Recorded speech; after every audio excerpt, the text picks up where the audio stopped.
Welcome back to the channel. Tonight I'm looking at going deeper, just explaining a little bit more about the GURPS 1 second round rules. And it's a divisive topic. Some people like the 1 second. I think more people dislike the 1 second turn system in GURPS. I've kind of played things with anywhere from 5 seconds to 15 seconds, and they're fine and great in combat moves, and especially for like an old school D&D game, if we're just having fun, beer and pretzels, some light laughs, that 6 second combat round is fine. Keeps combat moving, everybody kind of does their general thing, and it's good, especially for new players. But for any serious game that I'm running or playing in, I really do enjoy the 1 second rule. You get your more interesting combats this way. People complain mostly, though, that it slows down. It bogs down combat. Things don't move fast enough, which can be the case, especially with bigger groups, especially with people who don't really know what they're doing. If they're slow, if they can't make a decision on what they want to do, things like that. For our personal gaming groups, let's be honest, we kind of play with mature role players, people who have been role playing for some time, and people who are pretty good at being team players too. So let's consider this situation, and this is an example of why I prefer the GURPS combat, the 1 second combat time. Consider this situation where we've got like a Jackie Chan kind of scene. We've got two people, combatants, in a car. Okay, they're both buckled in, and they're driving. This guy's driving down the road. This is a North American vehicle, so we've got the steering wheel right here on the left side, we'll say, and this guy's trying to drive while in combat. So in a 6 second rule, a combat turn, you could typically kind of move, you could pick up something and you could attack, or maybe you could attack twice at the expense of one of those other things, depending on the system.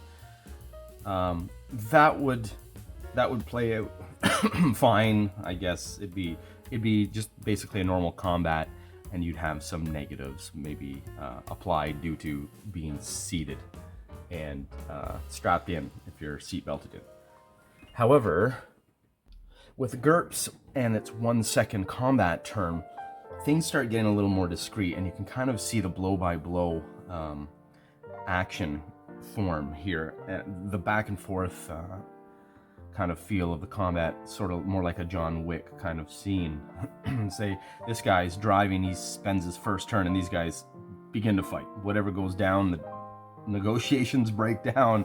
This guy, we'll say the guy driving is first. He grabs a switchblade, we'll say, from underneath his seat, reaches for the switchblade. That's his turn, done. And many people would be like, well, that's lame. That was the end of my turn. I didn't get anything done. Maybe some folks feel that way. Maybe you need to be a little more patient. I don't know, but just let's play this out and see what you gain for that. Like, yes, that's a lame turn. He'd have to make, say, a driving check too, whatever. That wouldn't have been a good driving check. He might start going out of control. He reaches down anyhow, grabs a switchblade. He hasn't even flicked the button probably yet. Well, we may give him a free action to hit the button and the blade will flick out. He grabs a switchblade. We'll say the blade is out. This guy reaches for, we'll say he goes for the glove compartment. Okay, so all he can do is reach the latch, click, the glove compartment opens, end of his turn. Now this guy goes for a stab with the knife, and he's gonna try to parry. Okay, that's normal combat, nothing special there. He will parry the knife, maybe even get stabbed, whatever. He then goes for the Glock, the 9mm pistol in the glove compartment. This is where things get interesting. This guy suddenly has a choice. Because of the 1 second rule, he could only open up the glove compartment on his turn. The glove compartment's open, he knows the Glock's in there. Instead of stabbing, maybe he wants to take his foot off the pedal and he kicks the door shut. We'll say he does that. He shoves the door shut on his turn. Now this guy has on his turn, he can either attempt to open the glove compartment. Maybe I you could say that if he takes an all-out attack, he can open the glove compartment and automatically draw that gun. Or maybe if he has a fast draw, nobody has a fast draw skill. Fast draw weapon from a glove compartment. That's not really a skill, but he could attempt to default to that.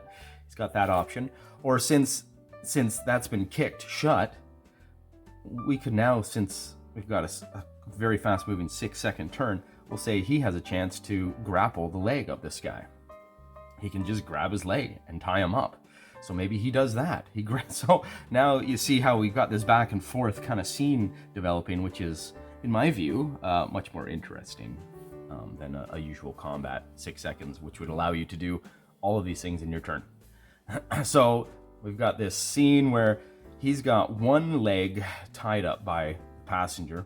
He takes his other leg and puts it on the drive, on the gas pedal. Now he's driving with a negative. It's back to this guy's turn. So he makes a drive check at a negative, say, and he's still got the knife in the hand. Now he goes for a stab. But he's going to go for a stab on the arm, which is holding his leg. This guy could grapple his leg with one arm and use the other arm to open the glove compartment. Okay, back and forth nature of this can get a little wild. He makes a called shot for the arm. Again, something that you need a system that requires the called shot hit locations, I suppose, for that. That's a different topic, but say he stabs him in the arm, inflicting a shock penalty, probably causing him to end up letting go. On his turn, he's suffering, so he's going to try and change his tactic. He's going to grapple with both arms, the arm with the knife.